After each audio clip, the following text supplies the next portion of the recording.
Salut à tous, bienvenue dans l'espace, bienvenue dans cette vidéo. Mais non, viens. Je voulais juste commencer sans toi, je voulais prendre le devant de la scène, c'est tout. Mais je voulais que tu viennes et que je t'engueule en fait. Ça va, Franck? Sympa, oui, ça va. Et comment vas-tu depuis la dernière fois? Eh ben écoute, reposé. Reposé? Donc oui, ça va. Moi, ça va beaucoup mieux également. Tu m'étonnes. Figure-toi que je suis en pleine forme. Alors, bienvenue dans cette nouvelle vidéo dans laquelle on va vous parler de notre top 10 des meilleurs films dans l'espace.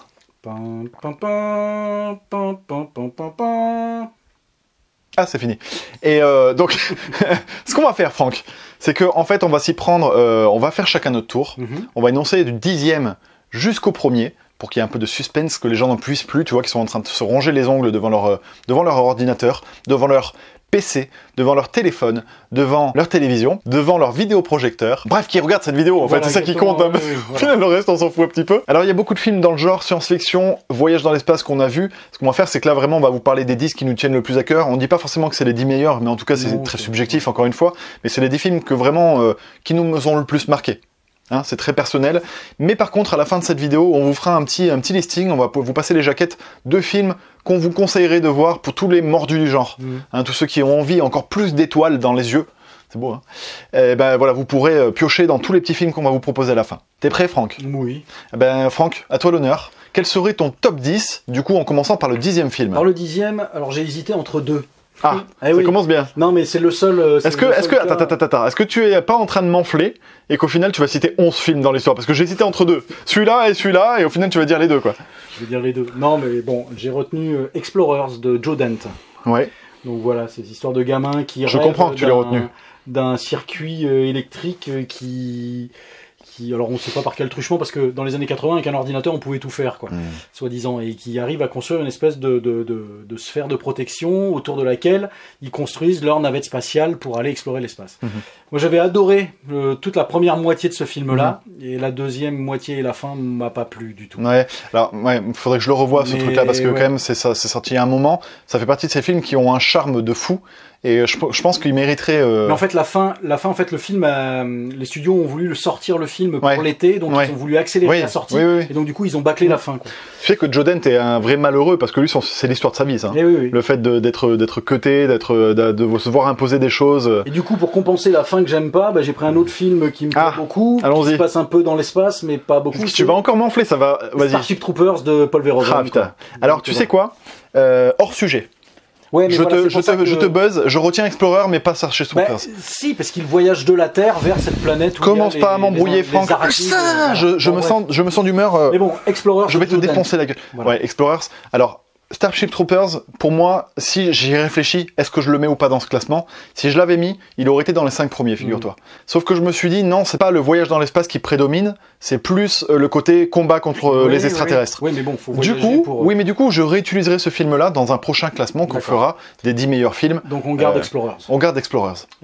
Eh bien, moi, le film qui arrive en 10e position sera le film Apollo 13, figure-toi, de Ron Howard. Ok, avec Tom Hanks. Alors, 10e position, les gens vont peut-être se dire ouais mais c'est bas, c'est faible. Je sais pas, dis-moi juste si tu l'as dans ton classement. Je l'ai dans mon classement. Ok, n'en dis pas plus. Ok, parce qu'en fait on n'a pas vu notre liste, hein, donc c'est pour garder le petit côté suspense, mystère. Je trouve que c'est un film qui vieillit un petit peu mal, parce que justement celui-là je l'ai revu récemment et je m'attendais à mieux. Figure-toi que je l'ai vu et tout de suite ça a été un classique immédiat. La première fois que je l'ai vu, j'ai trouvé ça génial. Je trouvais que c'est hyper prenant, un gros blockbuster américain avec les sensations qui vont avec. Hein, ils savent très bien nous faire chialer les Américains. Mais du coup en le revoyant, j'ai vu le côté caricatural qui m'a un peu dérangé. Tu vois, ces personnages pas très travaillés, enfin, à la sauce américaine justement. Le côté larmoyant m'a un petit peu dérangé. Ça fonctionne suffisamment pour que du coup je le mette numéro 10, c'est quand même déjà très bien de le mettre dans mon classement. Mais voilà, je le mettrai pas plus haut que ça, mais voilà, Apollo 13 pour moi. D'accord. Alors à toi du coup. Numéro 9, Starfighter. Oh, je ne connais pas. Tu connais pas Starfighter? Non, je te promets, je connais pas Starfighter. De 1984, c'est l'histoire d'Alex Ross, je crois son nom, peu importe. Il vit dans une espèce de caravaning, un lotissement de mobil-home, voilà. D'accord. Et en fait, c'est un gamin qui s'ennuie un peu, qui voudrait partir à la fac, sauf qu'il il obtient pas sa bourse pour partir à la fac. Donc il passe son temps tout l'été à rendre service à tous les autres voisins qui vivent dans des mobil-homes, à faire de la plomberie, des réparations, voilà, et à passer son temps à jouer à un jeu vidéo sur une borne d'arcade qui s'appelle Starfighter. Et à un moment donné... T'as vu, je suis quand même. Hein. Il pulvérise le score du jeu. Oh, et se retrouve. Et là, il y a un type qui arrive et qui le prend, qui l'emmène. Pour fin d'explication. C'est un film que j'ai découvert quand j'étais môme. Ah cool, tu me l'as bien pitché, je suis chaud là. En plus, c'est le premier film qui montre un film en image avec des structures, des vaisseaux en image de synthèse. Donc voilà. Ça a pris un petit coup de vieux. J'imagine. Mais moi, j'ai beaucoup aimé ce film et il y a un gros coup de cœur nostalgique. Donc c'est pour ça que je l'ai mis en 9e position. Donc il part dans les étoiles. Et voilà. Tu l'as très bien vendu, Franck. Voilà. Tu m'as donné envie de le voir. J'attends éventuellement une édition décente. Blu-ray ? Je sais pas. Alors je sais pas s'il existe en Blu-ray. D'accord. Donc voilà, j'aimerais bien... Il faut que je me penche sur le truc, mais voilà. Et toi, ton numéro 9 ? Alors moi, mon numéro 9, ça va être First Man de Damien Chazelle, qui est sorti l'an dernier, je crois. Parce que First Man, figure-toi que quand je l'ai vu... Alors, j'avais beaucoup apprécié, parce que d'ailleurs, on a fait un top 10 de l'année dernière, et il figurait dedans. C'est le top 10 des 7 salopards. On l'avait tous aimé, ce film-là. Et du coup, je l'avais aimé, mais avec des réticences. Il y avait beaucoup de choses que j'avais pas appréciées. Sauf que plus le temps passe, plus j'ai envie de revoir ce film. Parce que il m'a marqué, en fait. Il y a vraiment des scènes qui ont été marquantes, et tout ce qui est exploité en termes d'histoire, de narration, m'a vraiment plu. Et du coup, je suis curieux de me replonger dedans. Je sais qu'il y a une musique qui m'est restée. Dis-toi que depuis 1 an, je l'ai pas vue. J'ai toujours la musique en tête. D'accord. Vraiment. Et certaines scènes aussi, d'ailleurs. Donc ouais, je pense que c'est un film qui a été marquant pour moi. Donc il est suffisamment marquant pour faire partie des 10 meilleures œuvres de voyage. Parce que First Man raconte l'histoire de Neil Armstrong qui est allé sur la Lune. Donc on le voit de la Terre jusqu'à la Lune. Voilà. Ce serait quoi pour toi ton numéro 8 du coup ? Mon numéro 8... Un peu de suspense, roulement de tambour. Numéro 8. Je suis même bruit que mon chat. Ouais. Ok. Bon. On dirait une mitraillette, toi. Ouais. Numéro 8, Europa Report. Ah putain, t'es un bâtard. Quoi ? Franck, je l'avais dans mon top, je l'ai sorti de mon top. Au dernier moment. Je l'ai sorti au dernier moment. Moi, je l'ai mis dans mon top parce que ça a été une vraie belle petite surprise. Je peux que dans ton sens. Avec Charlton Copley qui joue dedans. Vas-y, je te laisse en parler. L'histoire d'une équipe internationale de 6 astronautes qui partent sur un satellite de Jupiter qui s'appelle Europa. Parce que dessus, il y a de la glace et en dessous, il y a une couche de 90 km d'eau. Et donc, ils se disent que s'il y a de l'eau, il y a peut-être de la vie. Et donc, ils partent là-bas pour vérifier qu'il y a de la vie sur Europa ou pas. Et puis, il se trouve qu'il y a une avarie qui fait que... non, raconte pas trop, ouais. Voilà, non, raconte pas trop. Et c'est alors un petit film que j'ai découvert qui sortait un petit peu de nulle part. Et qui a été une belle petite surprise. Complètement. Je te rejoins. Voilà. Je te rejoins. J'ai vraiment, au début, je l'avais mis dans mon top 10. J'ai réfléchi. Alors, je me suis peut-être dit qu'il était peut-être hors sujet parce que ça se passe uniquement sur la planète. Ouais, mais.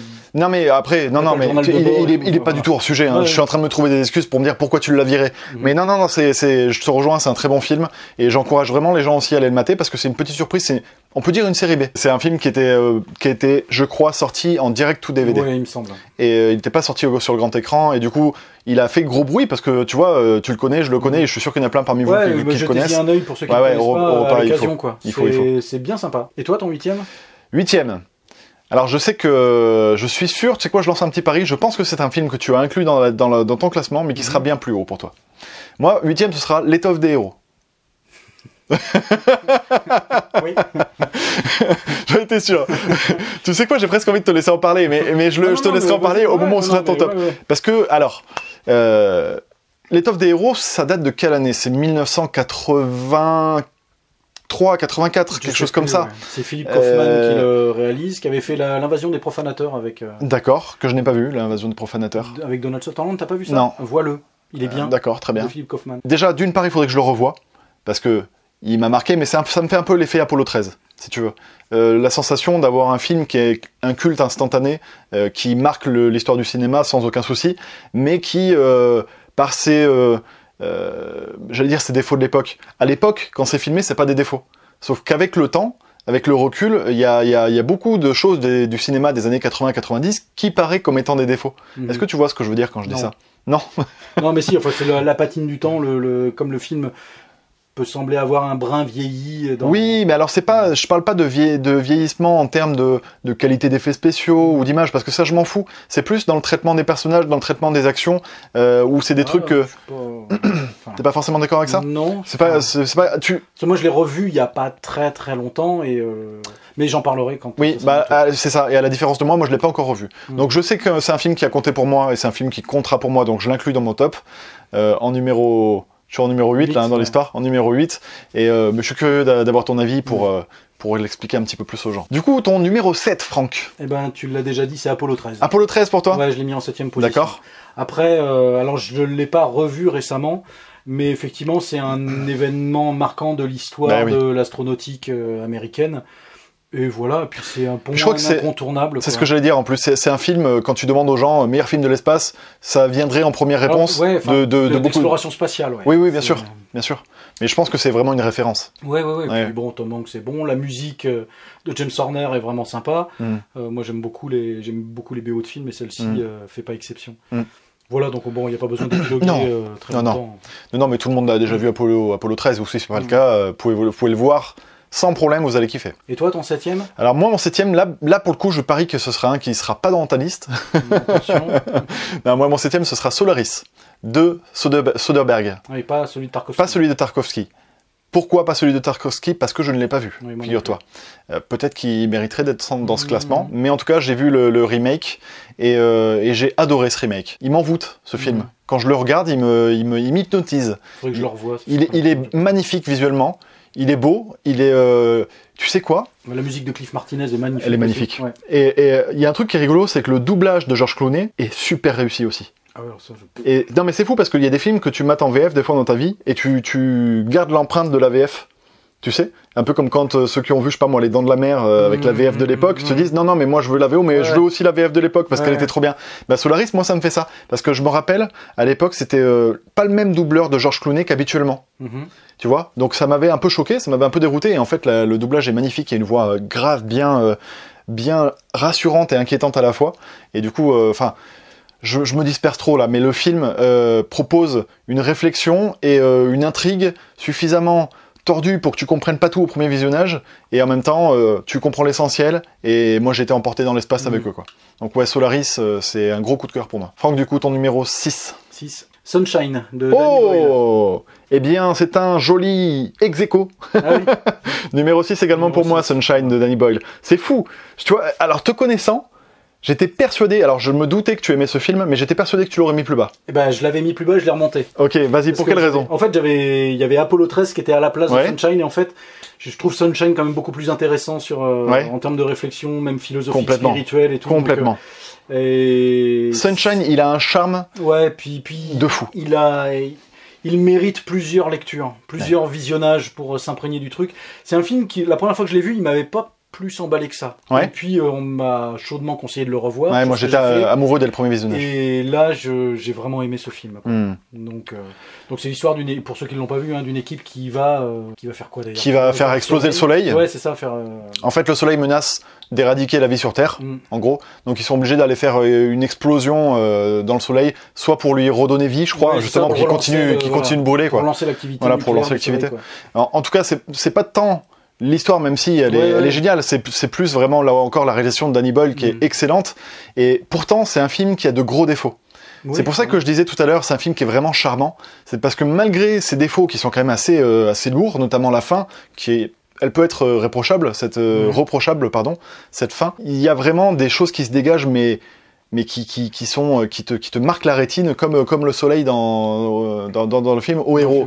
Non, c'est vraiment, il y a là également, je trouve, quelques poncifs en termes d'émotion, un tout petit peu caricatural en termes de, tu vois ce que je veux dire, ou pas, quelques personnages qui sont un petit peu stéréotypés, un peu comme dans Apollo 13, mais le film est suffisamment génial visuellement. Ouais, c'est de la vraie bonne. Comment on dit, j'allais dire auditivement, parce que la musique est géniale. Cette musique de fin là, quand il se retrouve seul dans son truc là, oh là là, c'est magnifique. Enfin voilà, et c'est prenant, tu vois, pas le temps passer quoi. Il est excellent. Sunshine, j'ai dû le voir sans te mentir une bonne dizaine de fois. Et à chaque fois que je le vois, je l'aime encore plus. Parce que du coup, les défauts, je les ai absorbés. Et j'en fais... Après, tu te penches plus sur le fond. Ouais, exactement. Donc, numéro 5. Alors là, on va reprendre la base. On part en 1902 avec Le Voyage dans la Lune. Georges Méliès.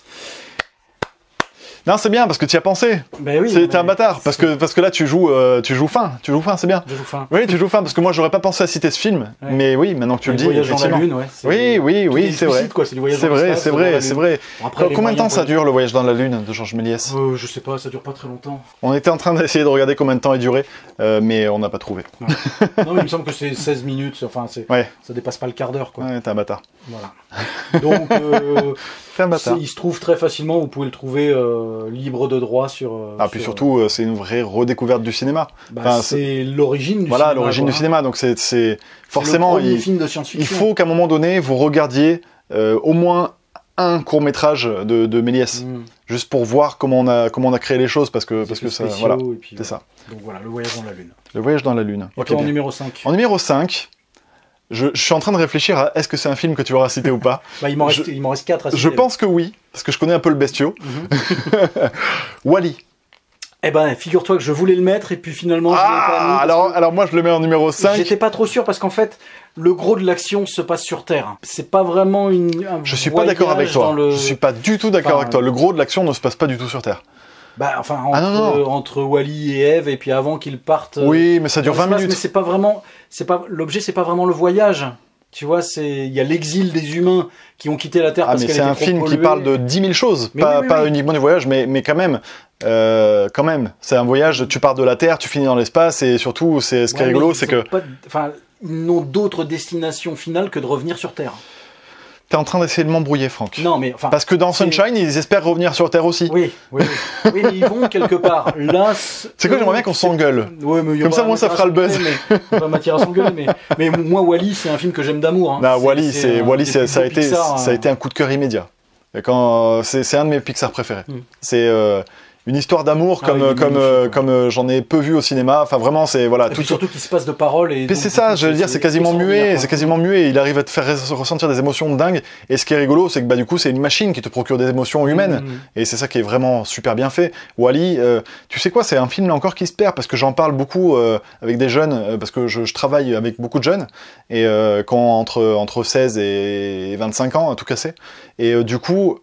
Il y en a plein qui connaissent pas Wall-E parce que c'est un film qui a pas été suffisamment relayé parce que c'est pas le roi lion, quoi, tu vois, enfin c'est pas voilà, parce que c'est mais non, il faut ce film, il est génial, Wall-E. Donc voilà, moi ce sera mon numéro 5, Wall-E.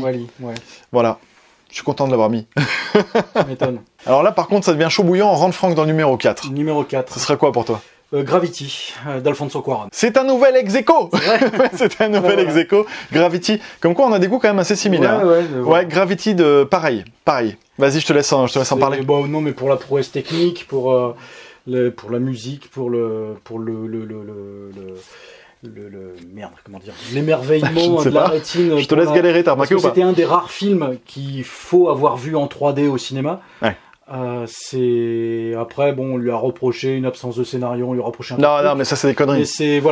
Faut arrêter de reprocher des absences de scénario. En termes d'immersion, ce film a été terriblement efficace. En termes de réalisme, il m'a convaincu. Après, il y aura toujours des détracteurs ou quoi, peu importe. J'ai aimé ce film. J'ai vraiment aimé ce film. Tu m'as énervé, Franck, tu m'as énervé. Mais c'est pas grave. non, mais oui, mais ceux qui reprochent qu'il n'y a pas de scénario, comme à Avatar par exemple, ça tient sur un timbre-poste.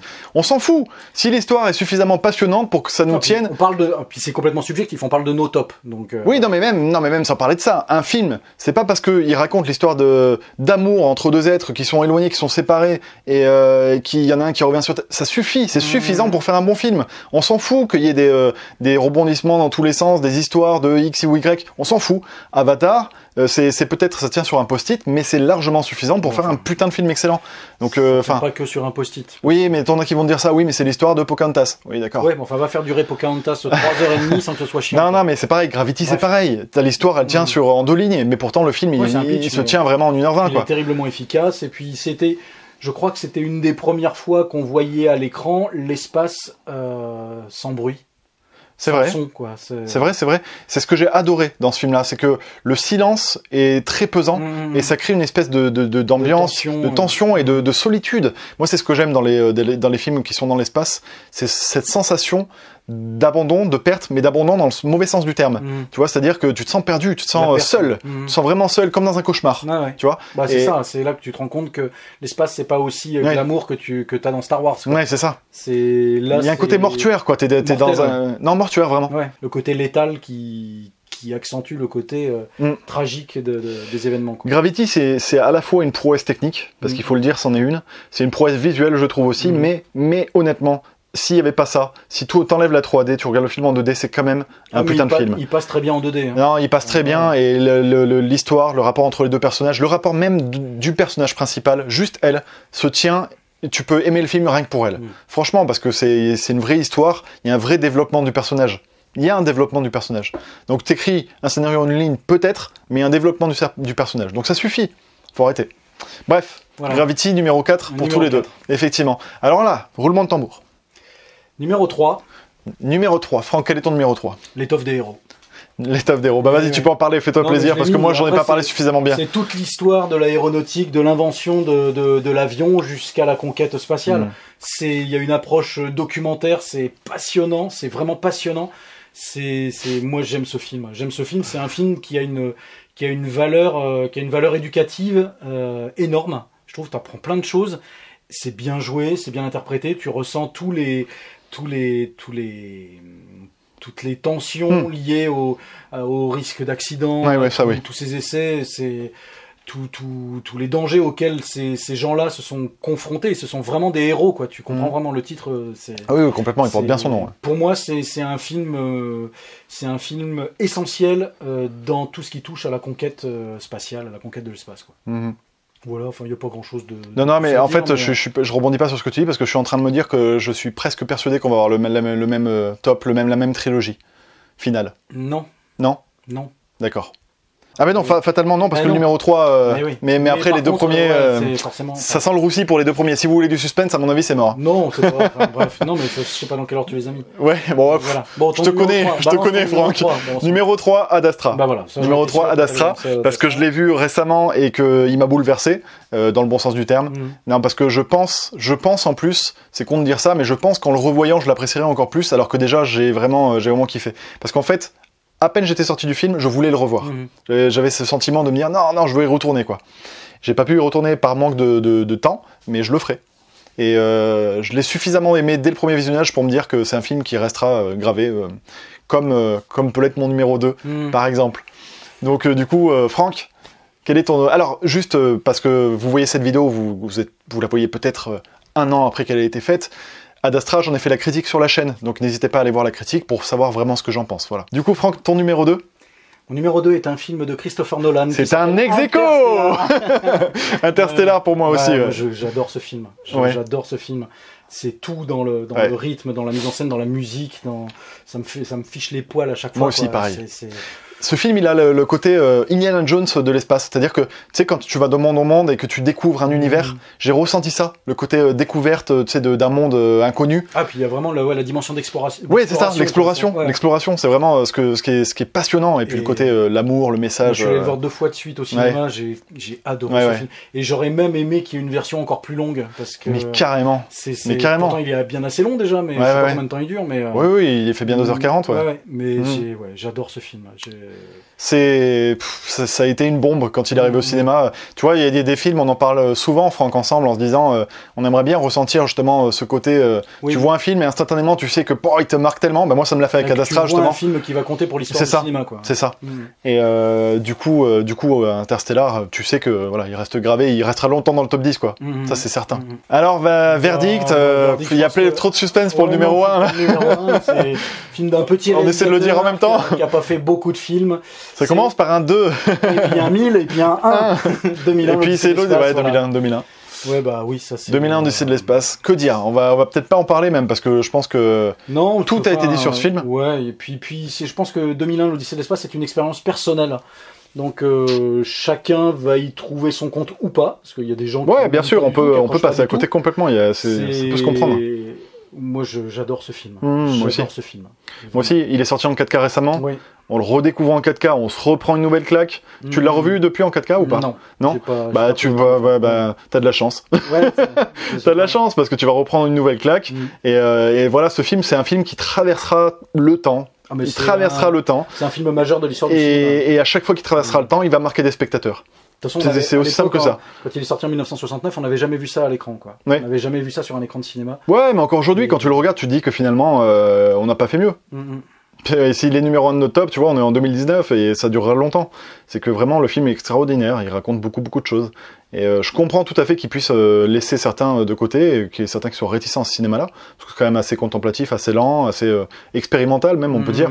Et mais par contre, ouais, moi ça me parle complètement, quoi. Bon alors, et qu'est-ce qu'on aurait pu mettre dans ce top qui n'y Alors, pas ce qu'on va faire, Franck, c'est bien de me relancer là-dessus. Effectivement, on va vous conseiller un bon paquet de petits films qu'on vous encourage à mater parce qu'on les a appréciés. Mais ils méritent pas d'être dans le top, mais on les a appréciés. Et du coup, si vous aimez le genre science-fiction, voyage dans l'espace, vous devriez vous intéresser à ce genre de film. Ce que je te propose, Franck, c'est que je fasse défiler. Tiens, ça commence à défiler, regarde. Hop là, ça commence à défiler, t'as vu ? Donc je fais défiler les jaquettes, on fait défiler les jaquettes de ces films-là, et puis pendant ce temps, nous on peut se raconter un petit peu nos vies, parce que les gens là, ils sont en train de regarder les films, ils s'en foutent un peu de ce qu'on va raconter, tu vois. Ouais. Donc en fait... s'ils s'en foutent, pourquoi ils nous regardent ? Je sais pas, figure-toi, mais c'est la question que je me pose. Ils regardent les jaquettes, ils prennent, attends, ça va trop vite les jaquettes, oui, c'est vrai, c'est vrai. Est-ce que tu crois qu'ils se disent genre, mais fermez votre gueule, parce que moi j'aimerais bien regarder les jaquettes, mais comme vous parlez, je n'arrive pas à me concentrer. Donc je pense qu'ils s'en foutent des jaquettes, ils nous écoutent d'abord, et après ils vont dire, bon, c'était quoi les jaquettes ? Ah peut-être, ça fait que... Mais ça c'est le bon plan. Parce que du coup... Mais pourquoi ils nous le disent pas ? Ah voilà, pourquoi ils nous disent pas? Et puis surtout, ça va les faire recliquer en arrière. Du coup, la vidéo, elle va faire plus de vues. Mec, on va être pété de thunes. Ça va être clair. Allez, vas-y, fais péter. Non, mais c'est bien. Et alors, la question que je me pose, t'es déjà allé dans l'espace, toi? Pas encore. Pas encore. Mais j'y travaille. Quand tu vas crever, non mais, tiens, ce serait quoi le prochain genre de top que t'aimerais faire? Parce que là, on fait voyage dans l'espace. Moi, il y a voyage dans le temps que j'adorerais faire. J'adore les films de voyage dans le temps. On reste sur le voyage. Alors, est-ce qu'on pourrait faire un top sur les gens du voyage? Alors, non, mais voilà, puis après voyage pour qui dit voyager dit moyen de transport, donc on fait un film sur les voitures, meilleur film sur les voitures, et puis voyage au bout de la nuit, sur la musique, sur la discothèque. Puis après voiture, sur les trains, et puis les meilleurs films avec les trains. Et là, il y en a quelques-uns qui peuvent être sympas. Surtout que les trains, c'est assez passionnant, on n'en parle pas assez. Puis là, moi j'en ai T'es un passionné de train, toi? Non, pas forcément. Mais bon, là, tu vois, j'en ai déjà 3 qui me viennent dans la tête. De train? De films traitant de train, oui. Alors, je sais pas, est-ce qu'on a eu le temps de tout défiler là? Non, tout n'a pas défilé. Oh, il y en a un autre. Ouais, mais alors, en fait, parmi les films que vous voyez défiler là, moi, il y en a plein que j'ai pas aimé. Hein. Ouais, non, mais si moi je les ai aimés, j'ai le droit de les montrer, ça va pas, non? T'as le droit de les montrer. Non, si, je les conseille, si, mais c'est comme les tiens là que tu proposes, là, celui-là, là, j'ai pas spécialement aimé. Ouais, non, mais moi non plus, à vrai dire, mais bon, c'est les films d'exploration spatiale, après. Je sais pas si ça te fait ça, mais moi ça me le fait. Quand il y a un genre que vraiment tu aimes par-dessus tout, par exemple les huis clos, j'adore ça. Et je vais mater tous les films du genre, même s'il y a des bouses à l'intérieur. Genre, les huis clos, j'ai maté, je crois que c'est Solis. Le nom. C'est-à-dire que c'est un mec qui, pareil, se rapproche du soleil. Mais c'est pareil, le film est naze, mais par contre, j'étais obligé de le mater parce que ça regroupait 2 genres que j'aimais, quoi. Le huis clos et le côté voyage dans l'espace. Donc, voilà, tu vois, moi j'aime bien, et les gens, je pense qu'il y en a plein qui sont comme ça, qui vont avoir hâte de découvrir ces films-là. Oh, celui-là, là, d'ailleurs. Qui vont avoir hâte de découvrir les films qu'on est en train de leur proposer, là. Bon, après, tu sais quoi, je pense que les gens se sont barrés, en fait, depuis un moment. Bon, mais moi aussi, je vais me barrer, je suis fatigué. Mais tu sais quoi, moi aussi, en plus, on laisse défiler. Hein, ouais, allez, salut. Ciao.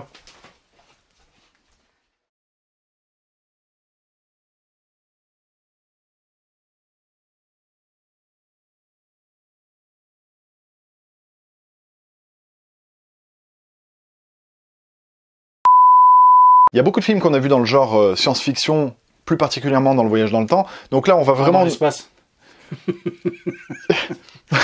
Alors, il y a beaucoup de films qu'on a vus dans le genre science-fiction. Je vais pas réussir, voyage dans l'espace. Putain, c'est pas possible, c'est pas le voyage dans le temps qui prédomine. Dans l'espace. Ouais. C'est... Ah putain, c'est pas possible. Starfighter, pas trop, et le titre original, c'est The Last Starfighter. Oh. C'est de Nick Castle. Voilà. Il y a eu un projet de remake qui était prévu, et puis en fait, l'ayant droit ne voulait pas d'un remake, et puis là, l'ayant droit, finalement, il se ravise, et puis il veut faire soit une série, soit un remake ou une suite de Starfighter qui respecte l'idée générale du premier. Je crois que j'allais m'endormir, Franck, tu finissais Voilà. jamais ta Non, mais phrase. c'est bon, voilà, c'est fini.